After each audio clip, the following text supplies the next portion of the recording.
Hello everybody. I wanted to make another video about the Bride of Christ. I needed to touch base on certain things that I felt like needed to be talked about because in this search for what God is, I kind of uncovered that what really matters is the truth, not your race, not your gender, not your class, not your region, not where you stay or the continent that you live in. The only thing that matters to God is the truth.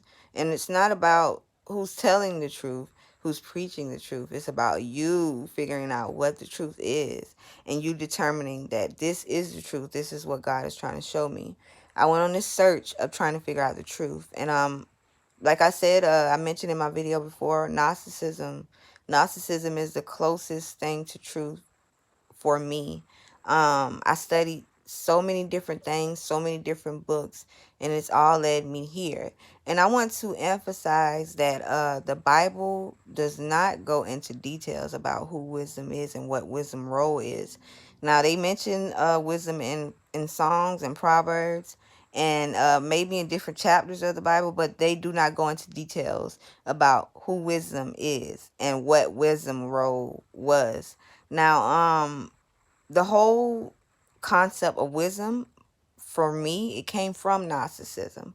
And I want to read what they believe. And this is what I read when I first started learning about Gnosticism. I want you to understand why I want to emphasize on you understanding what and the truth is.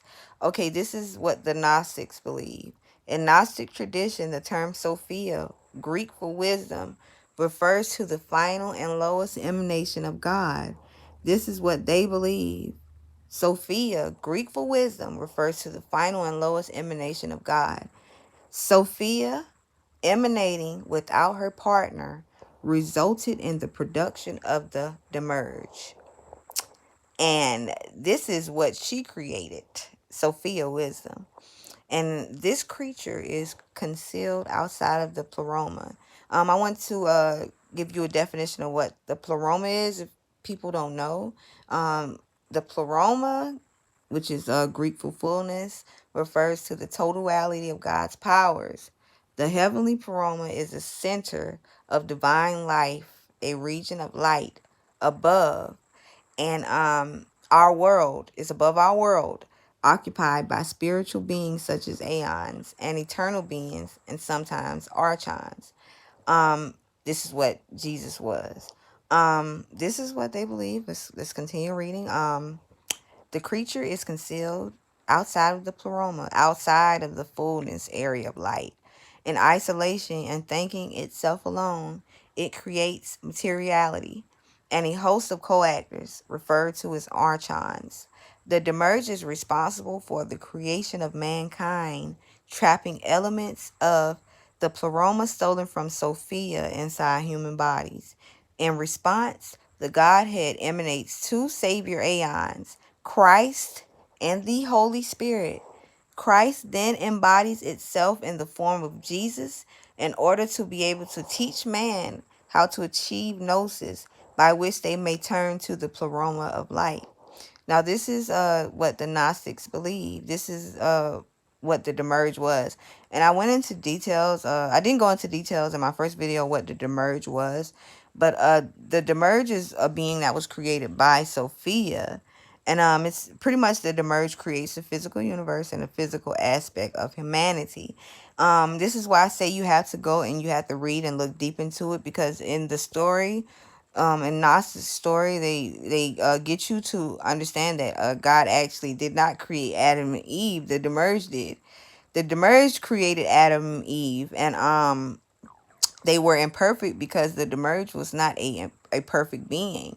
Sophia wisdom was the divine aspect of the feminine divine aspect of God, and she was the imperfect being. The Demiurge was created from her, and pretty much the Demiurge, in place of the say what it says, the Demiurge creates the physical universe and the physical aspect of humanity. The Demiurge typically creates a group of co-actors named archons who preside over the material realm and in some cases present obstacles to soul seeking ascent from it.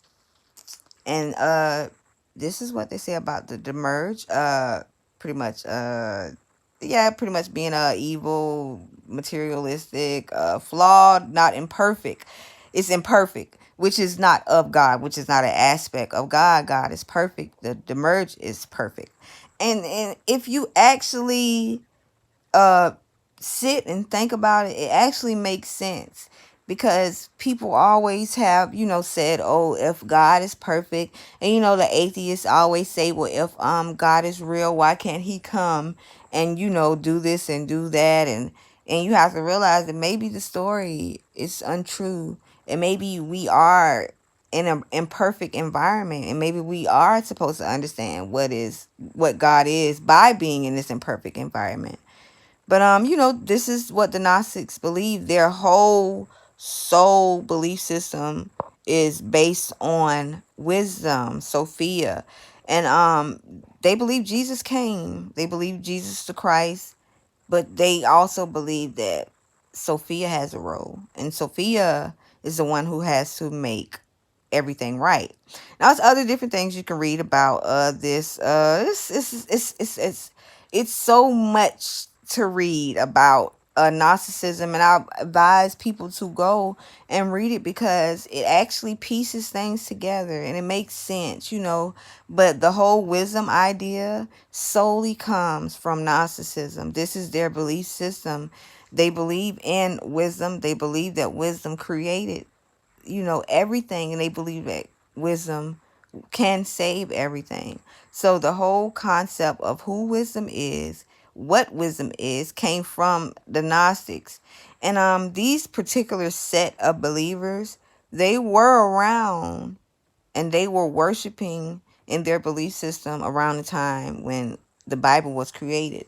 Constantine, who created the Bible, killed basically every Gnostic believer and buried and burnt their, artifacts, things that they use as far as, like, their sect of believers. They burnt everything. And you have to understand that the reason why they burnt everything and killed all of them, because they did not want the truth to come out. And the Bible is some truth, but not all truth. It takes you have to determining what the truth is. You have to go and figure it out. And I know a lot of people can't, and that's why I try to make videos so people could actually see and question what I say. Pray on it. Ask God to show you the truth, because I guarantee you this is truth. Like, I prayed on this for a long time, and I've actually studied it before I even decided to put it out. I studied this topic for a while, because I wanted to make sure that this was the truth, and to me this is the truth. So that's I just wanted to touch base on Gnosticism and its relation to wisdom. And to understand who wisdom is, you have to start from Gnosticism. You have to start from Gnosticism. You have to learn as much as you can about Gnosticism, and you have to realize that everything that the Bible has told you about the beginning of mankind may not be true. And this actually makes sense. I just wanted to touch base on that, let you see what that is. Another topic that I wanted to mention was this guy who actually studied this. His name was Valentinus. And I read about him when I was learning about Gnosticism. He was actually a Christian Gnostic.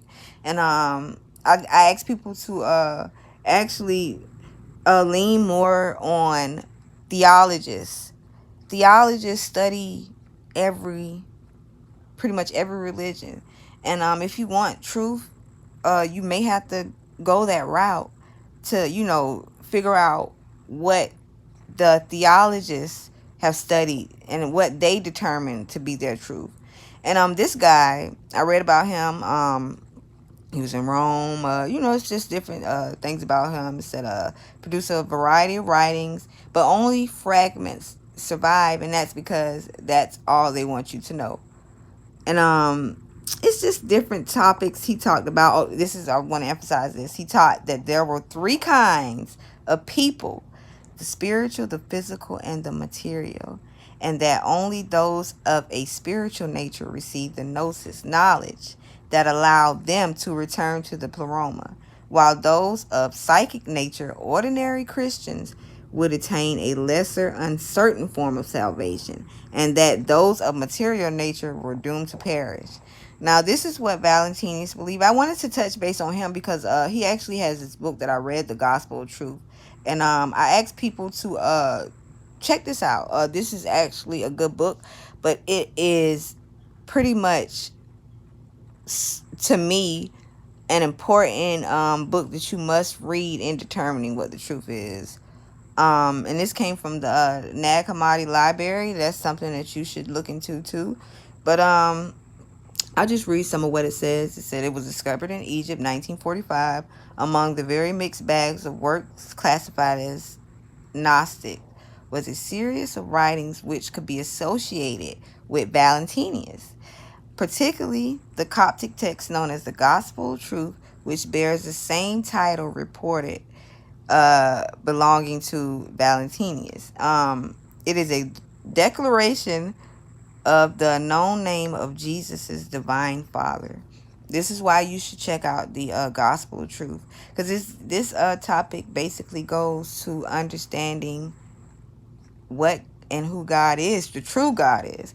But okay, this is what he believed. The unknown name of Jesus' Father, the possession of which enables the knower to penetrate the veil of ignorance that has separated all created beings from that Father, said Father. It furthermore declares that Jesus has revealed that name through a variety of modes with a language of abstract elements. This unknown name of the Father mentioned in the Gospel Truth turns out to be not so mysterious. It is in fact stated in the text. The name of the Father is the child. Indeed, the overarching theme of the text is the revelation that of oneness of Christian believers with the Father through the Son, leading to a new experience of life characterized by the words fullness and rest. The text primarily claimed is that since need came into being because the Father was not known, let me read that again. Since need came into being because the Father was not known, when the Father is known, from that moment on, need will no longer exist. The tone is a mystical and a language symbolic reminiscent of the tone and themes found in the canonical Gospel of John. There are very striking similarities with early Christian songs known as the Ode to Solomon. It notably lacks the unusual names for deities, emanations, or angels found in many other Nag Hammadi texts. And yeah, this is what the Gospel Truth. I don't want to go into details about it, but I read this book. I think that everybody, and actually I've actually put a lot of information about the Gospel Truth. I already have a video on my channel about it, so I would suggest you check it out. The Gospel Truth, it is something important, and I think it is solely important on trying to figure out the truth. And that's what God is, the truth. If you actually go deep until you get to the root, you'll understand that everything about God is solely based on truth. So yeah, I just wanted to emphasize on that. One more topic that I want to talk about today, and I wanted to touch on, and this is very important. I think people don't know about it, but it has to do with the dove eyes theory about the bride of Christ, the dove's eyes. And I know some people may know about it. You can search this on Google, and you can find pretty much a topic about it, and anything. I'll just go to the first thing that comes up, and you have to go, okay, you have to go into details pretty much, but these, they talk about it in song, so let's read it. These are the words of Christ commending the beauty and calmness of the church, expressing his great affection for her and his high esteem of her fairness and beauty. And It's, just going into details. This is important though, because I think this is what a characteristic of what we should be looking for in the bride. And okay, we've continue reading. Christ's love as given her by him. Behold, a prefix to this account as a note of attention to consider her complete calmness in Christ, and not pour on her own blackness as a note of admiration that she was so black and uncommonly in herself should be so fair and beautiful in his eyes, through his blood, righteousness, and grace, as a note of asseveration, assuring her truth of it, which she might be apt to call in question, and to prevent which is repeated. Behold, thy art fair, exceeding fair, really so bothly inwardly and outwardly, both with respect to justification, sanctification, thou dove's eyes, or eyes like doves. These are taken notice because much beauty lies in the eyes, either in the eyes or in the size or color of them. Smiles, similes taken from doves are frequently used in this sacred poem, both with respect to the bride and bridegroom. And the reason why I think this is important is because the woman that he's speaking about, and the bride of Christ, she has dove eyes. And I had to maybe pull up a video of what I actually read this article a while ago about the dove's eyes theories, and I don't know if I could find it on here, but I'll just upload it in another video. But this is very important in understanding what the bride of Christ is, and understanding what dove's eyes are. Now, what you have to realize about this, who has dove eyes? What particular person, group of individual has dove's eyes? And Christ will have dove's eyes also. But I'm gonna see if I can find the page that I looked at a while ago about the topic of the bride of Christ and the dove's eyes. It is very important that you know about that whole theory of the dove's eyes. I think that's something that we have to look for. But yeah, I just wanted to put this video up. I'm not going to make this long because I actually have some other things to do. But look into Gnosticism. Read as much as you can about Gnosticism, because it is the truth, and ultimately that will separate you from God, the truth of what and who he is. And we have to emphasize not on race, not on gender, not on class, or not on region. We have to emphasize on truth, and you have to seek the truth. And I just wanted to just say this one thing too. I wanted to mention earlier about Gnosticism and the story of the Demiurge, and when he created Adam and Eve. I read the story of the creation of Adam and Eve by the Demiurge. And I mentioned it before in the video. When the Demiurge created Adam and Eve, the guy, being that he was so imperfect, he created a man with no spirit.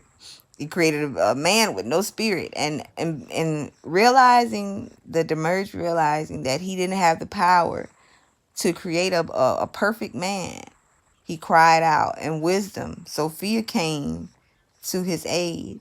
And with wisdom, she blew life into the man's body, a spiritual life, a spirit. The spirit that wisdom blew into the man's body was feminine. And it's so important to understand the truth of Adam and Eve, because when the spirit of God, the feminine aspect of God, blew this life into Adam's body, and it was the feminine aspect of God, the first thing that spirit did was told Adam that that's not God. The Demiurge is not God. It's not the truth.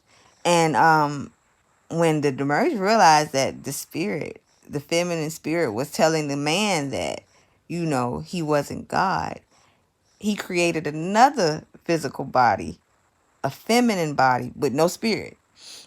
And what he did not remove the spirit or the woman from Adam's rib. No, he wanted to take the spirit out of Adam and place it into the other body, the feminine, or the feminine physical body he created for the spirit to reside in. So he couldn't do that, but he asked wisdom to help him again, which he did. Now, she took the spirit from out of man and placed it into Eve. But at that moment, at that particular moment, when that spirit was removed from Adam and placed in Eve, Eve became Sophia. She became wisdom at that time. And if you go into details and you study the story of Adam and Eve and Gnosticism, you'll realize they have a story which actually makes more sense than the Bible story.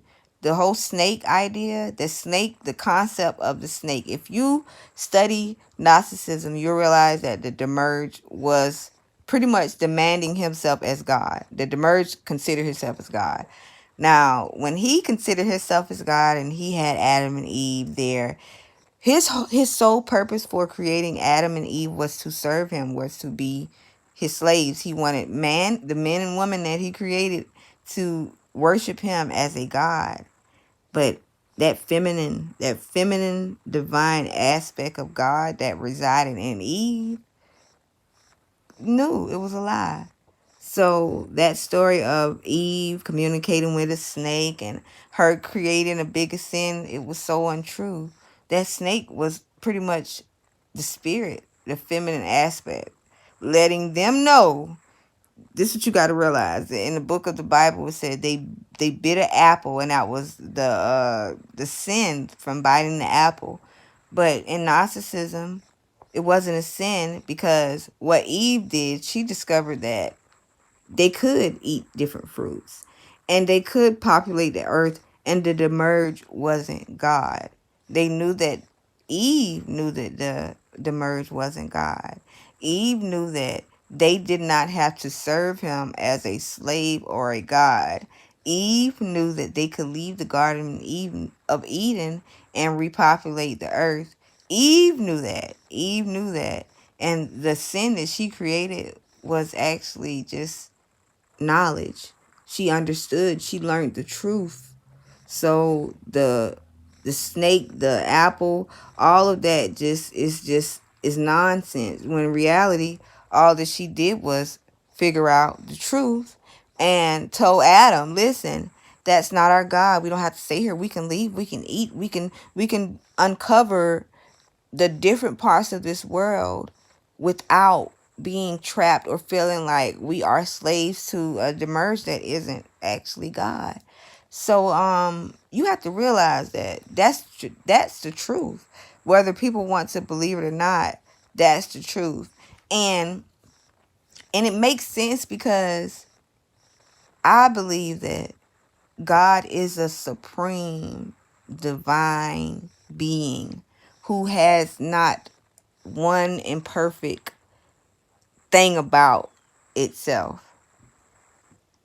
I don't think that if God wanted to create something, it would not be it would be perfect. It wouldn't be imperfect. But we have to study. We have to learn about what God is. And another thing too, and I emphasize on this every time I make a video, because I want people to understand that you have to know the truth. The fear of hell, the fear of dying, the fear of a war, the fear of a rapture, that is unreal. And that type of fear does not exist in the pleroma, in that place of fullness. Stuff like that, that material idea of being in fear, that only exists in this realm. But in the pleroma, in the fullness of light and life, fear cannot exist. You cannot fear such an imperfect being. And this, you got to understand, the Demiurge was something that happened. That wasn't God's plan. That was something that wisdom created. And that's why you have to understand who wisdom is, and wisdom's role in fixing everything and making everything right again.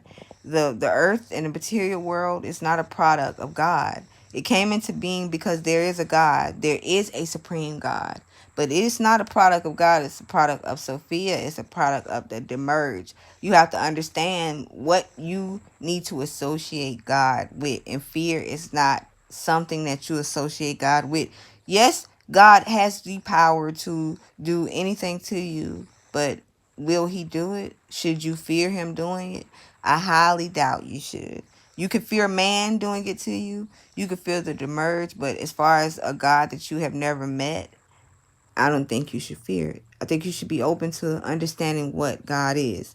So if you ever hear anyone preaching or teaching a story or religion based on fear, understand that that is something that gives man power and not God.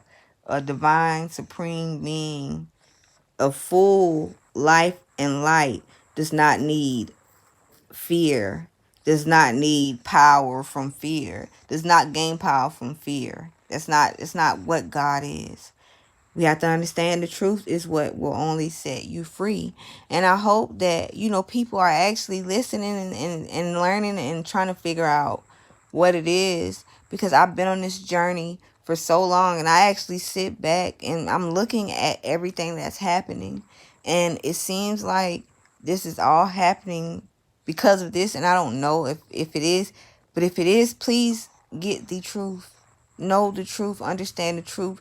Don't take your truth from someone else's experience of what God is. Don't believe that God is what someone else tells you what God is. Make your soul belief on God from your personal experiences of him. And it is him, and I can say that knowingly, because he is the masculine. It is a feminine and a masculine. It's a balance. But this masculine aspect, this divine supreme being, this God figure source of fullness, no one understands that type of divinity. So don't put these man-made ideas of ego and greed and envy and fear and jealousy and torture. Don't associate those things with such a supreme being, because you may be wrong.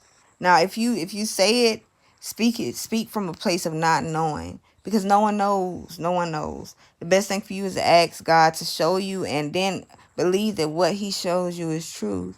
I don't know my role in this. I just try to learn as much as I can, and I just started putting videos out.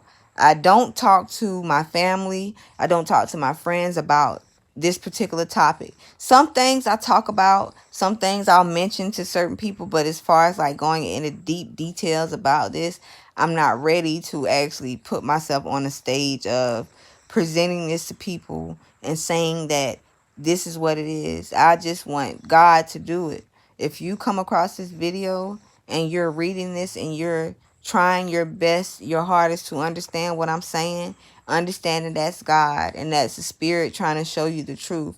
And understand that that's all that's going to matter in the end is the truth, not your race. I know there's a particular set of people who call themselves Jews. There's a particular set of people who call themselves Hebrews. There's a particular set of people who call themselves whatever.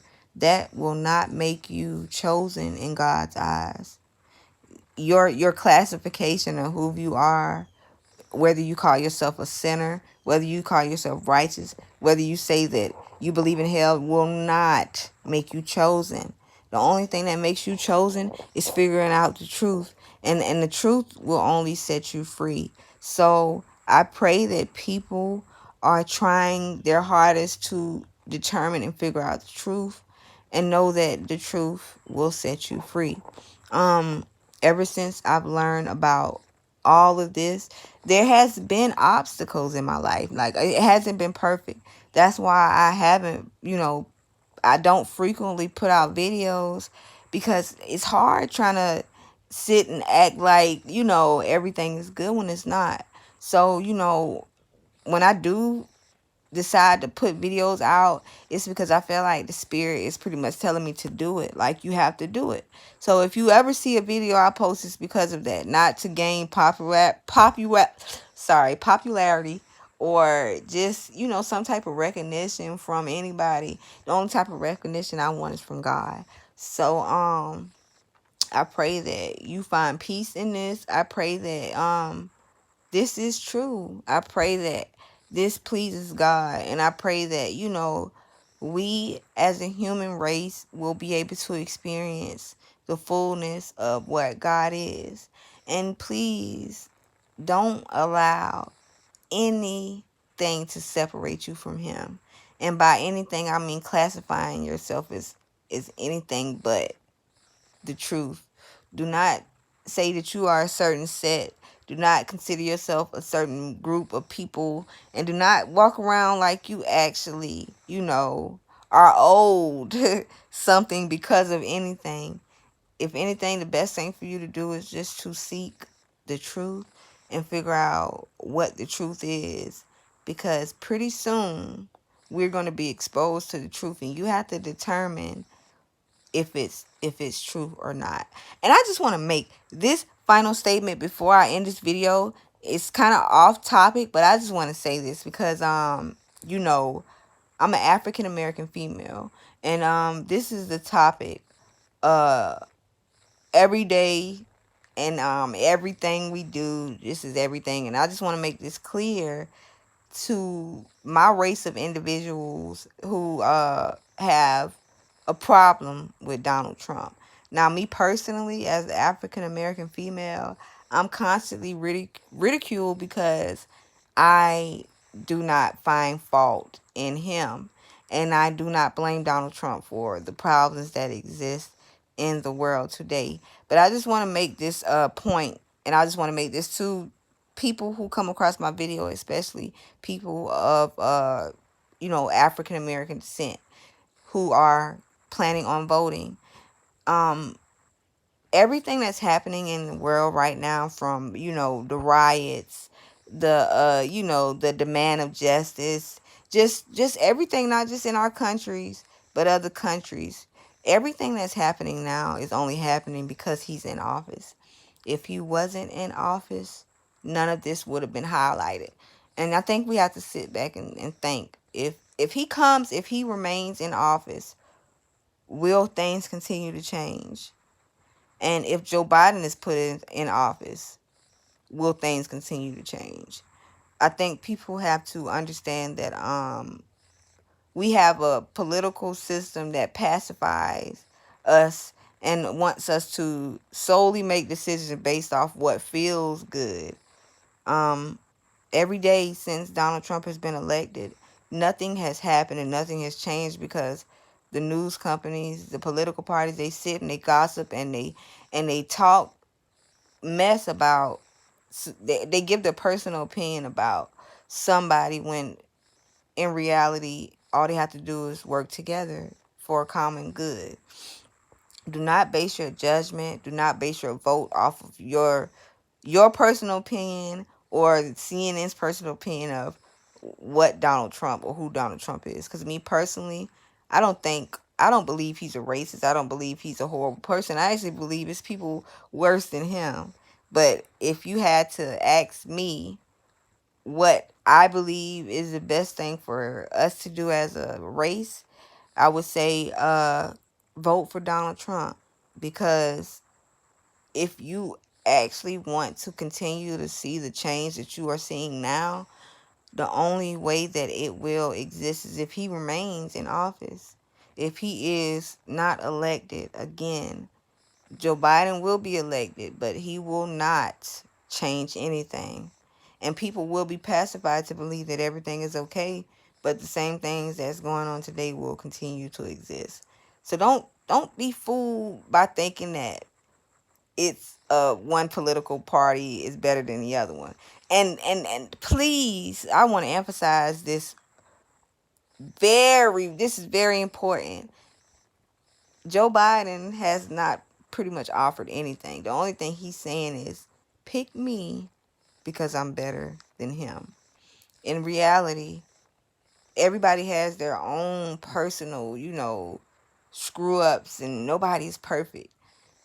But if I had to base a decision off of you pick me because I'm better, I'm not because I'm going to do more, not because I believe in you, not because I am the perfect person. Pick me because I'm better than him, then you don't have my vote. I cannot vote for Joe Biden. I will not vote for Joe Biden.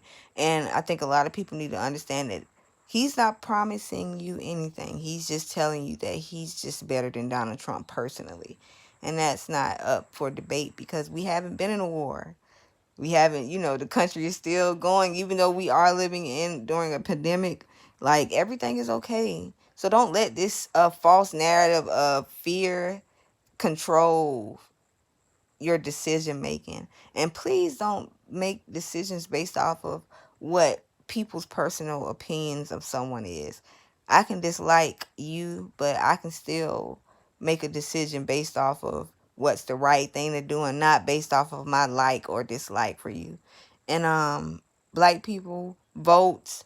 Please vote. And when you vote, make sure that you are voting for what's best for this country and not what's best for the moment. And please remember that if you have to make any decision, do not do it because of fear. Do not vote because you fear what will happen, because fear is it's a false emotion. Being cautious is real. Being alert is okay, but living in fear is false. It's false. You do not need to live in fear, and you do not need to base your judgments off of fear. If you haven't noticed, everything that's going on in this country is based off of the fear, that power that fear brings. So make sure that you're making your decisions based on the truth and not from fear. And thank you for watching my video.